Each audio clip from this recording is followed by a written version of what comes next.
Hello everyone, সবাইকে স্বাগত জানাচ্ছি এডুকোলজি চ্যানেলে। আজকে আমরা পড়ব এবং জানব ম্যাকবেথ সম্পর্কে, যেটি লিখেছেন বিখ্যাত লেখক উইলিয়াম শেক্সপিয়ার। তিনি এপ্রিল 26, 1564 সালে জন্মান এবং মৃত্যুবরণ করেন এপ্রিল 23, 1616 সালে। আমরা এই দিকে লক্ষ্য করলে দেখতে পাই ওনার জন্ম এবং মৃত্যু হয় একই মাসে, অর্থাৎ এপ্রিল মাসে, এবং ওনার জন্ম এবং মৃত্যুর মাঝে পার্থক্য ছিল 3 দিন। অর্থাৎ ওনার জন্ম এপ্রিলের 26 তারিখ এবং মৃত্যু হয় এপ্রিলের 23 তারিখ। আমরা সরাসরি চলে যাচ্ছি আমাদের যেই আজকের গল্প ম্যাকবেথে। ম্যাকবেথের চরিত্রগুলো যদি বিশ্লেষণ করা যায়, ম্যাকবেথ তিনি ছিলেন স্কটল্যান্ডের রাজা ডানকানের সেনাবাহিনীর একজন জেনারেল এবং গ্লামিসের অমাত্য। ডানকান হচ্ছেন স্কটল্যান্ডের সম্মানিত বয়োবৃদ্ধ রাজা। ম্যাকডোনাল্ড কডারের অমাত্য, থেইন অফ কাউডর। ব্যাঙ্কো রাজা ডানকানের আরেকজন জেনারেল। দুইজন জেনারেলের নাম আমরা অলরেডি জেনে গেলাম, ম্যাকবেথ এবং ব্যাঙ্কো। ফ্লিয়ান্স হচ্ছে রাজার একজন জেনারেল যার নাম ব্ল্যাঙ্কো, তার ছেলে। ম্যালকম হলেন আমাদের এই বয়োবৃদ্ধ রাজার ছেলে, রাজা ডানকানের ছেলে। ম্যাকডাফ হচ্ছেন একজন স্কটিশ সম্ভ্রান্ত লোক। লেনক্স আরেকজন স্কটিশ সম্ভ্রান্ত লোক। ম্যালকম হচ্ছেন রাজা ডানকানের আরেক ছেলে, লেডি ম্যাকবেথের স্ত্রী। অর্থাৎ রাজা ডানকানের যে প্রথম জেনারেলের সম্পর্কে আমরা জানলাম, তার স্ত্রী হচ্ছে লেডি ম্যাকবেথ। আরও চরিত্র হচ্ছে 3টি ডাইনি ও হিকেট, কয়েকজন হত্যাকারী, এবং যারা হচ্ছে ব্যাংককে হত্যার জন্য ম্যাকবেথ কয়েকজন গুন্ডাকে নিয়োগ দিয়েছিলেন। পোর্টার রাজা ডানকানের দ্বাররক্ষী। লেডি ম্যাকডাফের স্ত্রী। মূলত এখানে স্বামীর নামের আগে লেডি শব্দটি যুক্ত করে তাদের স্ত্রীদের নামগুলো দেওয়া হয়েছে, যেমন লেডি ম্যাকবেথ বা লেডি ম্যাকডাফ। ডোনালবেইন রাজা ডানকানের সন্তান ও ম্যালকমের ছোট ভাই। থেইন অফ কডর ম্যাকডোনাল্ড স্কটল্যান্ডের রাজা ডানকানের বিরুদ্ধে বিদ্রোহ করল। একই সময়ে বিদ্রোহের সুযোগ নিয়ে নরওয়ের সেনাবাহিনীও তাদের উপর আক্রমণ করে বসল। ম্যাকবেথ সহ বেশ কয়েকজন সেনাপতি এই দুঃসময়ে রাজার পাশে দাঁড়ায়। ম্যাকবেথ থেন অফ গ্ল্যামিস, দক্ষ সাহসী যোদ্ধা হিসেবে স্বীকৃত। স্কটল্যান্ডের রাজা, অভিজাত শ্রেণীর লোকজন এবং সাধারণ মানুষের অতি প্রিয় পাত্র সে। ম্যাকডোনাল্ড বিদ্রোহ ঘোষণা করলে রাজা ডেকে পাঠালেন ম্যাকবেথকে। নির্দেশ দিলেন যে কোনো উপায়ে কডরকে দমন করতে। স্বভাবগত নৈপুণ্যে বিদ্রোহী যুদ্ধক্ষেত্র থেকে যুদ্ধসঙ্গী ব্ল্যাঙ্কোকে নিয়ে যখন ফিরে আসছেন ম্যাকবেথ, তখন ঘটল এক অদ্ভুত ঘটনা। তারা তখন নির্জন এক প্রান্তর পেরোচ্ছে। ঠিক এই সময় এদের সামনে মাটি ফুঁড়ে বেরিয়ে এলো ভয়ঙ্কর দর্শন 3 ডাইনি। তবে ম্যাকবেথ তাদের থেকে ভয় পায়নি। সে দৃঢ় কণ্ঠে প্রশ্ন করলো, তোমরা কারা? দেখতে মেয়ে মানুষের মতো, অথচ দাড়ি রয়েছে। কারা তোমরা, কি চাও? চেঁচিয়ে উঠল প্রথমজন। ম্যাকবেথ, লর্ড অফ গ্ল্যামিসকে সবার অভিনন্দন। দ্বিতীয় ডাইনি বলে উঠল তার পরপরই, ম্যাকবেথ, লর্ড অফ কডরকে সবার অভিনন্দন। অবাক হয়ে গেল 2 জেনারেল। আসলে থেন অফ কডর মারা গিয়েছে, তার উপাধি এখনও কাউকে দেওয়া হয়নি। ফলে বেশ আশ্চর্য হলো তারা 2 জন। আরও বিস্ময় নিয়ে তাদের জন্য অপেক্ষা করছিল। তৃতীয় ডাইনি তাদেরকে বলল, স্কটল্যান্ডের নতুন রাজাকে সবার অভিনন্দন। 3 ডাইনি ম্যাকবেথ সম্পর্কে কথা বলেছে। এবার ব্ল্যাঙ্কো তার সম্পর্কে জানতে চাইল। প্রথমজন বলল, ব্ল্যাঙ্কোকে অভিনন্দন, সে ম্যাকবেথের চেয়ে নিচু হয়েও উঁচু। দ্বিতীয়জন ওদের চমকে দিল আরও, তুমি ম্যাকবেথের মতো এত সুখী নও, তবে তাকে ছাড়িয়ে যাবে। তৃতীয়জন বলল, তুমি রাজা হতে না পারলেও তোমার বংশধরেরা স্কটল্যান্ডের রাজা হবে। কৌতূহলী ম্যাকবেথ আরও কিছু জানতে চাইছিল, কিন্তু 3 ডাইনি যেমন হঠাৎ হাজির হয়েছিল, তেমনি আবার হঠাৎই মিলিয়ে গেল। 2 জেনারেল বিস্ময়ে হতবাক।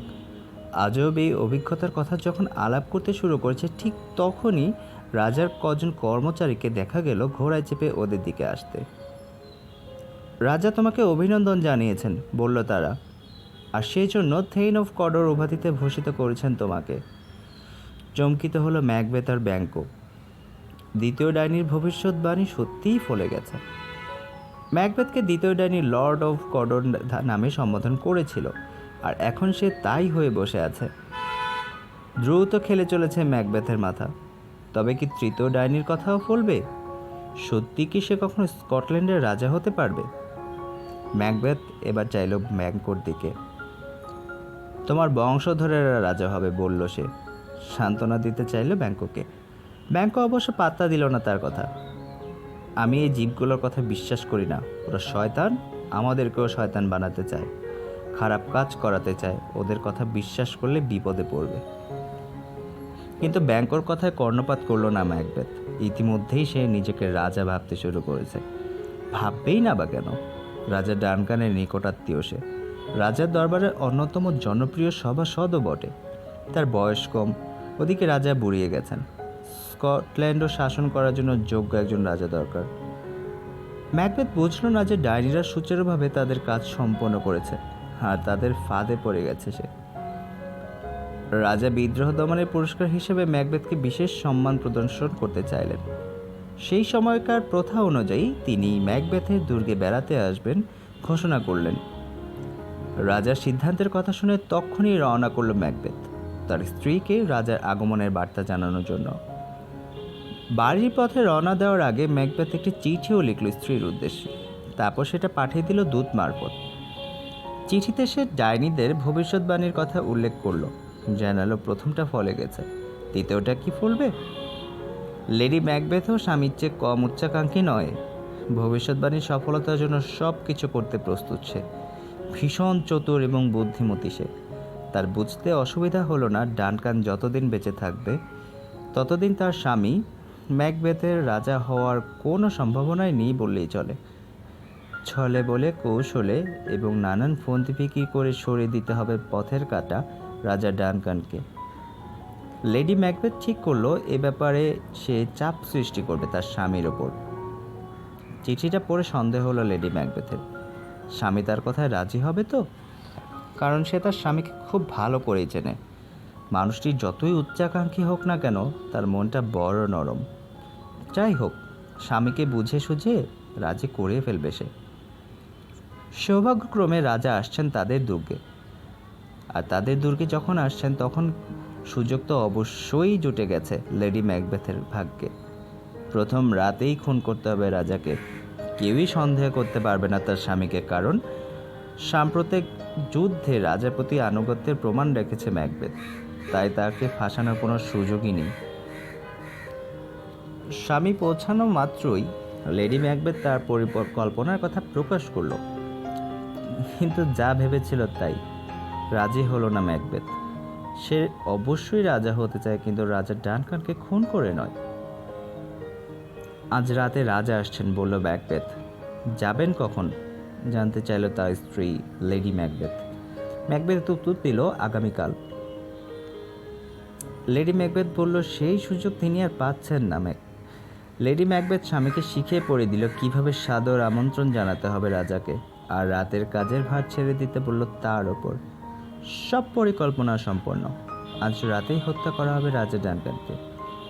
রাজা তার দু ছেলে এবং অন্যান্য লোকদের নিয়ে দুর্গে পৌঁছলে লেডি ম্যাকবেথ সকলকে আন্তরিক অভ্যর্থনা জানালো। তার আতিথেয়তায় মুগ্ধ হলেন রাজা। ক্লান্ত রাজা তখনই বিশ্রামের জন্য বিছানায় যেতে মনস্থ করলেন। তবে তার আগে বিশাল এক হীরকখণ্ড উপহার দিলেন লেডি ম্যাকবেথকে তার আন্তরিকতা ও সুন্দর আতিথেয়তার জন্য। সন্ধ্যা গড়িয়ে রাত নামল। অন্যদিকে ম্যাকবেথের অস্থিরতা ক্রমশ বেড়েই চলল। রাজার হত্যাকাণ্ডে তার মোটেও সম্মতি নেই। উনি আমার আত্মীয়, মালিকও বটে, বলল সে। তাছাড়া আমাদের এখানে উনি অতিথি। ওনার ভালো মন্দের ভার এখন আমাদের ওপর। ওনাকে খুনের পরিকল্পনা বাদ দেওয়া উচিত। কিন্তু তার কথা শুনতে লেডি ম্যাকবেথের বইয়ে গেল। তার বিশ্বাস খুব সহজেই ডানকানকে খুন করে তার দায়ভার চাপিয়ে দেওয়া যাবে অন্যদের ওপর।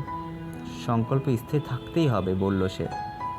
একটি রাতের কাজেই তোমাকে স্কটল্যান্ডের রাজা আর আমাকে রানী করে দেবে। কাজে মনে কোনো দ্বিধা রেখো না। অবশেষে স্ত্রীর কথায় প্রভাবিত হলো ম্যাকবেথ। দুজনে মিলে আরেকবার যাচাই করে নিল হত্যাকাণ্ডের নীল নকশা। রাজার ঘরের রক্ষী দুজনের ওয়াইনের মধ্যে ঘুমের ওষুধ মিশিয়ে দেবে তারা। সবাই ঘুমে পড়লে রাজাকে খুন করবে ম্যাকবেথ নিজেই। তারপর রাজার রক্ত মাখিয়ে দেবে গার্ডদের পোশাকে। কাল সকালে মাতাল রক্তাক্ত পোশাক পরা রক্ষীদেরকেই খুনি সাব্যস্ত করবে। সে রাতে সবাই তখন ঘুমে অচেতন। রাজার ঘরে পা টিপে টিপে প্রবেশ করলো রেলি ম্যাকবেথ। গার্ডদেরও ঘুমাতে দেখে সাহস বেড়ে গেল তার। নিজেই খুনটা করতে স্থির করলো সে। কিন্তু ছুরি হাতে ঘুমন্ত ডানকানের দিকে এগোতে নিজের মৃত বাবার কথা মনে পড়ে গেল তার। ফলে পিছিয়ে এলো সে। চুপিসারে বেরিয়ে গেল ঘর ছেড়ে। ছুরিটা ধরে দিল অপেক্ষামান স্বামীর হাতে। যাও, রাজাকে খুন করে এসো। অন্ধকার রাতে ছুরি হাতে ডানকানের ঘরের দিকে এগোলো এবার ম্যাকবেথ। দুরু দুরু করে কাঁপছে তার বুকটা। খানিক দূর এগোতেই ভয়ে হাত পা অসরা হয়ে এলো তার। দেখতে পেল শূন্য থেকে একটা ছুরি ঝুলছে। টপ টপ করে রক্ত পড়ছে ওটা থেকে। ঠিক তার হৃৎপিণ্ডের দিকে তাক করে রয়েছে ওটা তীক্ষ্ণ ফলা। হাত বাড়িয়ে ছুরিটা ধরতে চাইল ম্যাকবেথ, কিন্তু কোথায় ছুরি? মুহূর্তে উধাও হয়ে গেল ওটা। দৃষ্টিভ্রম, হ্যালুসিনেশন। সমস্ত আশঙ্কা ঝেড়ে ফেলল ম্যাকবেথ। দ্রুত ডানকানের ঘরে ঢুকে পড়ল। তারপর বিন্দুমাত্র কালক্ষেপণ না করে ছুরিটা বসিয়ে দিল ঘুমন্ত রাজার হৃৎপিণ্ডে। এক আঘাতেই মারা পড়লেন ডানকান। এবার হামাগুড়ি দিয়ে দরজার কাছে চলে এলো ম্যাকবেথ। বেড়াতে যাবে, যেই না বেরোতে যাবে, যেই অমনি ঘুমের মধ্যে চেঁচিয়ে উঠল একজন গার্ড, খুন!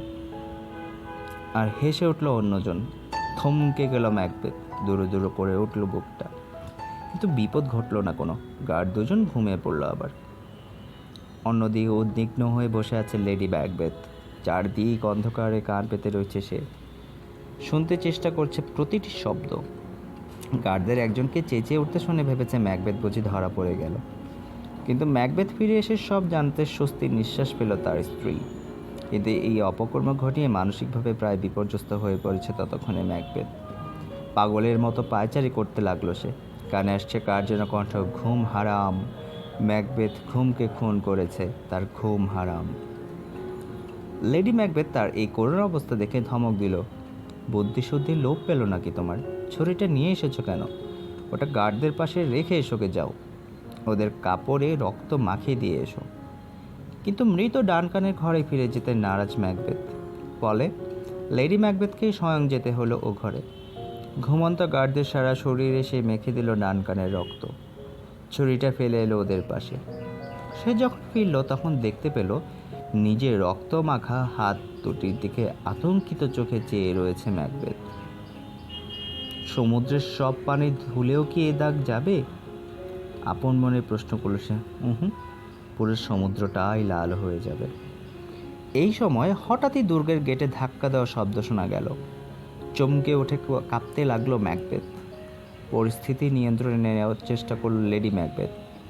ফিসফিস করে স্বামীকে বলল, জলদি গিয়ে হাত ধুয়ে নাও, নাইট গাউনটা পরে নেবে, তাহলে সবাই ভাববে আমরা এতক্ষণ ঘুমাচ্ছিলাম। যাও। বাইরে তখন ঝড় বয়ে চলেছে। ম্যাকবেথের মনে হলো প্রকৃতি তার দুষ্কর্মের কথা সবাইকে জানিয়ে দিচ্ছে। ওদিকে বেড়ে চলেছে গেট ধাক্কানোর শব্দ, ভেঙে ফেলবে যেন। রক্ষী ঘুম থেকে উঠে গেট খুলতে গেল। ডানকানের দুজন বিশ্বস্ত অমাত্য ম্যাটকাফ এবং লেনক্স এসেছে রাজার খোঁজ নেওয়ার জন্য। ম্যাকডাফকে ডানকানের ঘর দেখিয়ে দেওয়া হলো। ঘরে ঢুকে আর্তচিৎকার করে উঠল সে। মুহূর্তেই হট্টগোল বেঁধে গেল গোটা দুর্গ জুড়ে।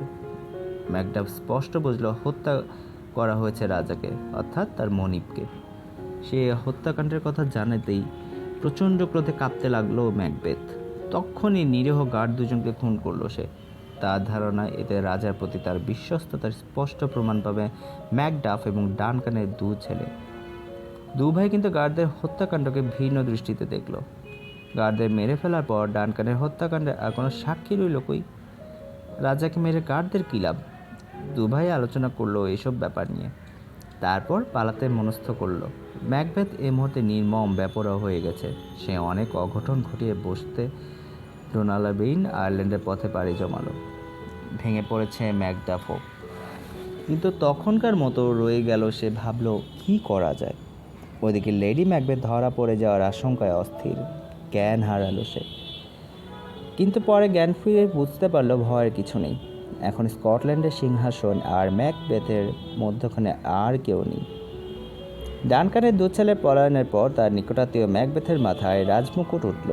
তৃতীয় ডাইনির ভবিষ্যৎবাণী অবশেষে ফুরল। ম্যাকবেথের মনের আশা পড়ল। সে এখন স্কটল্যান্ডের রাজা, কিন্তু মনের শান্তি নেই তার। সিংহাসনে নিরাপদ বোধ করছে না সে। তীব্র অপরাধ বোধে দগ্ধ হচ্ছে প্রতিনিয়ত। কাউকে বিশ্বাস করতে পারছে না, বিশেষত ব্যাংককে তার সবচেয়ে বেশি ভয়।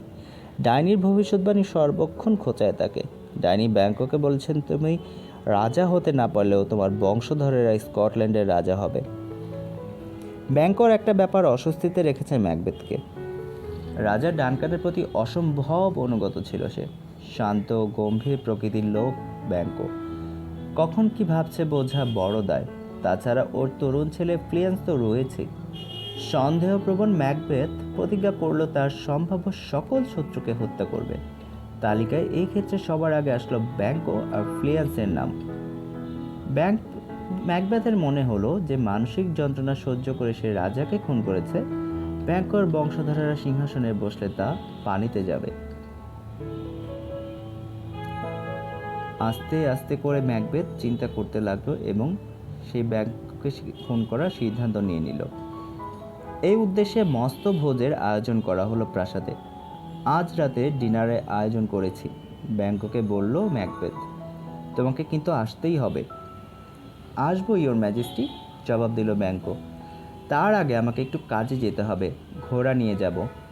অনেক দূর নাকি? হ্যাঁ ইওর ম্যাজেস্টি, উত্তর দিল ব্যাংক। ওখানে পৌঁছতে পৌঁছতে ডিনারের সময় হয়ে যাবে, আর ঘোড়া যদি আসতে ছোটে তবে ফিরতে হয়তো রাত হতে পারে। ফ্লিয়ান্সও যাচ্ছে? জানতে চাইল ম্যাকবেথ। হ্যাঁ ইওর ম্যাজেস্টি। পরিকল্পনা বাস্তবায়নের সুবর্ণ সুযোগ এসে গেল এবার ম্যাকবেথের হাতে। ম্যাকবেথ প্রথমে দুজন ভাড়াটে খনি নিয়োগ করল।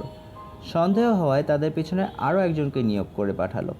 প্রাসাদের ভোজ সভায় যোগ দেওয়ার পথে ম্যাকবেথের ভাড়াটে খনির হাতে নিহত হলো ব্যাংকো, আর কোনো মতে পালিয়ে বাঁচল ফ্লিয়ান্স।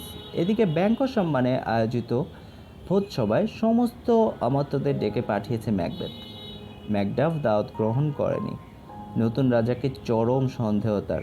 লেনক্স অবশ্য এসেছে, নিমন্ত্রণকর্তা এবং সকল অতিথি উপস্থিত। দেখানি কেবল প্রধান অতিথি ব্যাংকর। সবাই তার খোঁজখবর করতে লাগলো। এদিকে উসখুস শুরু করেছে ম্যাকবেথ। ওর কী যে হলো কে জানে, বলল সে। কোনো অসুবিধা হয়নি আশা করি, মনে হয় এক্ষুনি এসে পড়বে।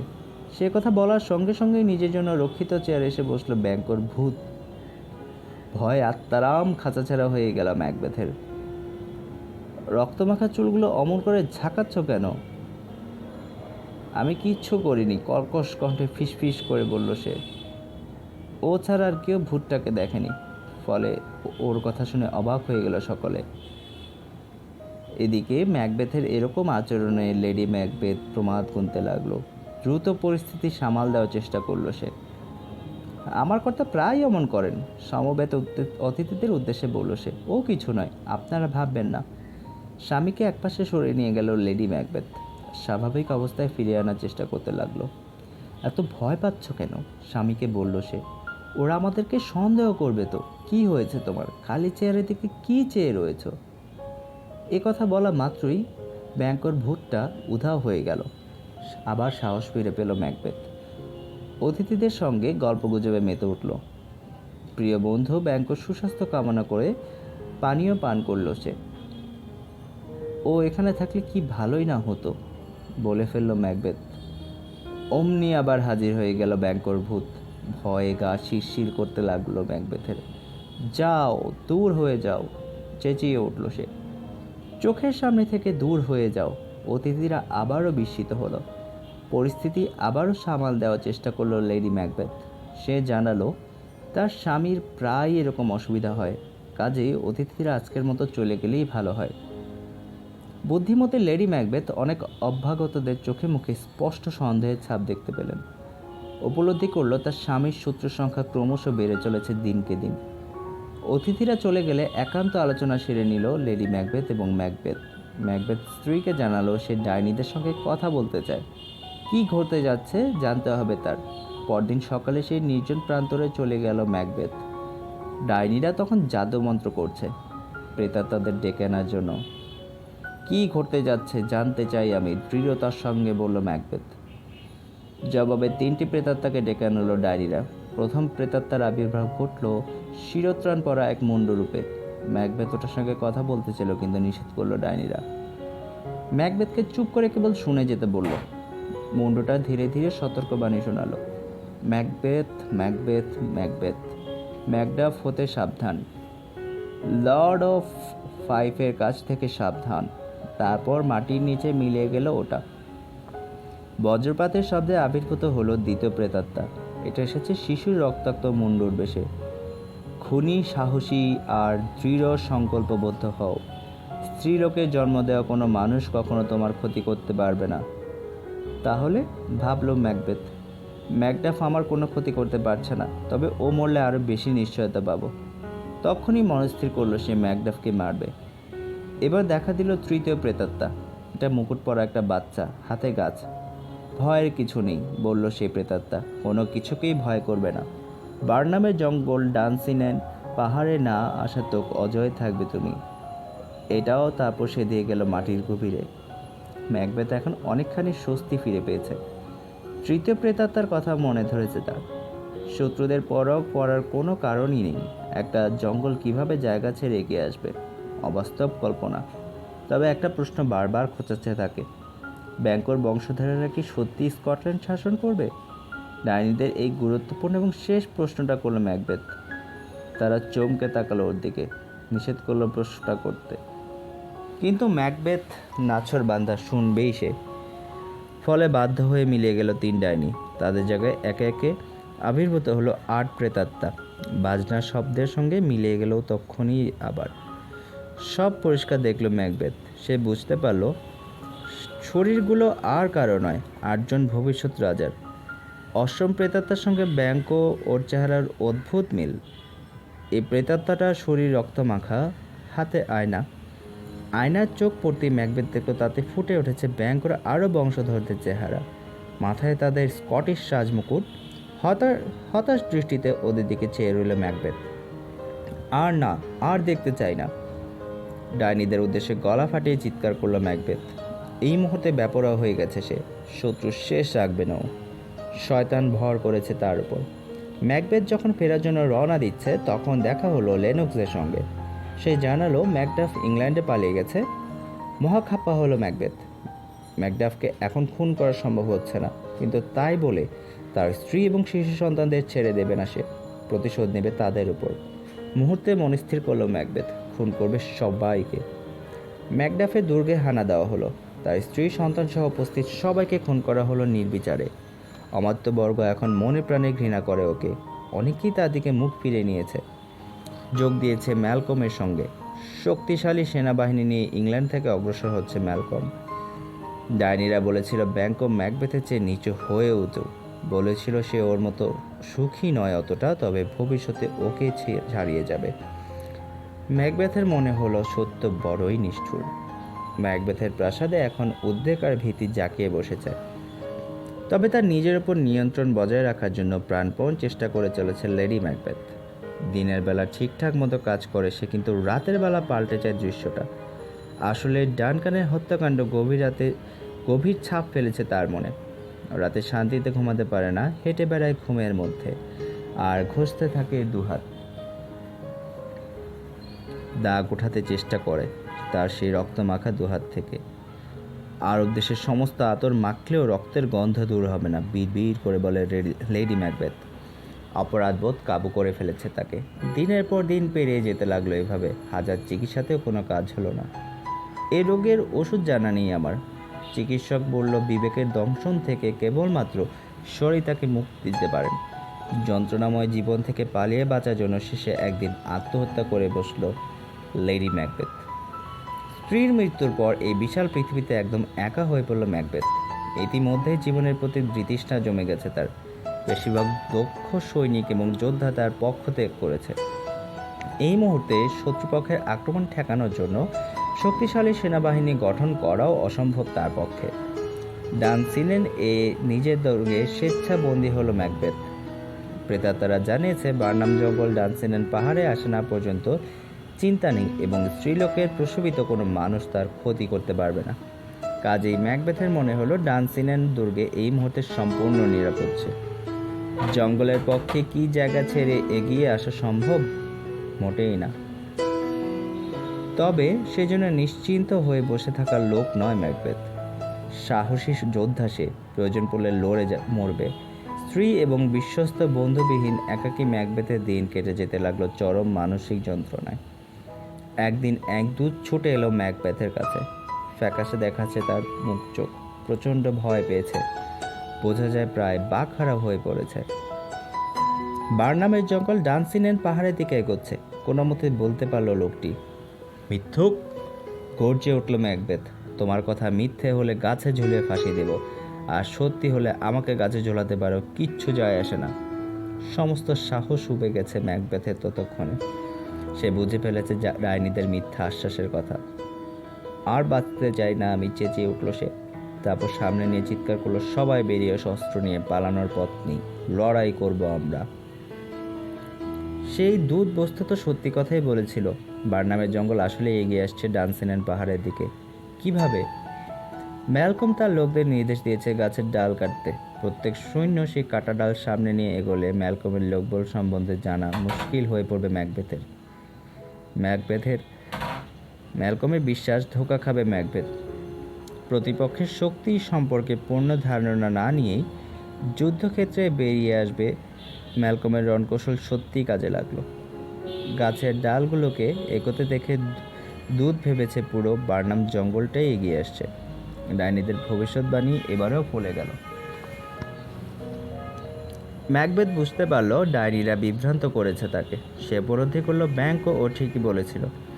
ডাইনিদের ভবিষ্যৎবাণীতে বিশ্বাস করা মোটেই উচিত হয়নি। এই নরকে জীবনগুলো কুমন্ত্রণা দিয়ে ধ্বংস করে ছেড়েছে তাকে। রক্তক্ষয়ী যুদ্ধ আরম্ভ হলো। অমিত বিক্রমে লড়ে চলল ম্যাকবেথ। মনে আশা তার, স্ত্রীলোকের প্রসবিত কোনো মানুষ তার ক্ষতি করতে পারবে না। ম্যাকবেথের সেনাবাহিনী তাদের নেতাকে যথাসাধ্য সহায়তা দিল। সম্মুখ সমরে ম্যাকবেথ তার সব প্রতিদ্বন্দ্বীদের হত্যা করেছে। শেষে ম্যাকডাফের মুখোমুখি হতে হলো তাকে। যুদ্ধের ময়দানে এতক্ষণ তাকেই খুঁজছিল ম্যাকডাফ। দেখা হতেই তেড়ে এলো সে। খুনি, নরকের কুকুর, শত্রু! চিৎকার করে গালি দিল ম্যাকডাফ। ভালো চাইলে ফিরে যাও, পাল্টা চেঁচালো ম্যাকবেথ। তোমার পরিবারের সকলে আমার হাতে মরেছে। কিন্তু ম্যাকডাফ দৃঢ় সংকল্পবদ্ধ। ম্যাকবেথকে হত্যা করবেই সে। শুরু হলো ভয়াবহ লড়াই। আঘাত পাল্টা আঘাতে ক্লান্ত হয়ে পড়ল দুজনেই। দম নেওয়ার জন্য খানিকক্ষণের জন্য থামলো ওরা। তুমি খামোকাই শক্তি ক্ষয় করছো, বলে উঠল ম্যাকবেথ। কোনো মহিলার প্রসবিত সন্তান কখনোই আমার ক্ষতি করতে পারবে না, অট্ট হাসি করল ম্যাকডাফ। মা আমাকে প্রসব করেনি, আত্মবিশ্বাসে ভরপুর ম্যাকডাফ বলল। নির্দিষ্ট সময়ের আগেই মায়ের গর্ভ থেকে বের করে নেওয়া হয়েছে আমাকে। আটকে উঠল ম্যাকবেথ। স্পষ্ট বুঝলো আবারও বিভ্রান্ত হয়েছে সে ডাইনিদের ভবিষ্যৎবাণীতে বিশ্বাস করে। ওদেরকে অভিশাপ দিল ম্যাকবেথ। এই মুহূর্তে আর বিন্দুমাত্র সাহস অবশিষ্ট নেই তার। তোমার সঙ্গে লড়ব না, কঠিন গলায় বলল ম্যাকবেথ। তবে বেঁচে থাকো। ঠাট্টা ঝরে পড়ল ম্যাকডাফের কণ্ঠে। তোমাকে খাঁচায় পুরে মানুষকে দেখাবো বিভিন্ন মেলায়, গায়ে সাটিয়ে দেবো এই নোটিশ। এখানে অত্যাচারীকে দেখতে পাবেন, বলল ম্যাকডাফ। না, চেঁচালো ম্যাকবেথ। আমি কখনো অপমান সইব না। ঢাল ছুড়ে দিয়ে ম্যাকডাফকে আক্রমণ করলো সে। কিন্তু প্রতিদ্বন্দ্বীর সঙ্গে এটে উঠতে পারল না ম্যাকবেথ। মৃত্যুবরণ করলো ম্যাকডাফের হাতে। ম্যাকবেথের ধর থেকে মুন্ড আলাদা করে দিল ম্যাকডাফ। তারপর সেই কাটা মুন্ড নিয়ে বিজয়ের বেশে হাজির হলো ম্যালকম আর সৈন্যদের সামনে। যুদ্ধ শেষে ম্যালকম, রস, লিনক্স, সিওয়ার্ড সবাই এক জায়গায় জড়ো হয়ে যায়। ম্যাকডাফের হাতে ম্যাকবেথের ছিন্ন মুন্ড দেখে সবাই খুব খুশি হলো। ম্যালকমকে সবাই তাদের রাজা বলে ঘোষণা করলো। এভাবে সমাপ্তি হয় উইলিয়াম শেক্সপিয়ারের রচিত অন্যতম বিখ্যাত একটি উপন্যাস ম্যাকবেথ। ধন্যবাদ।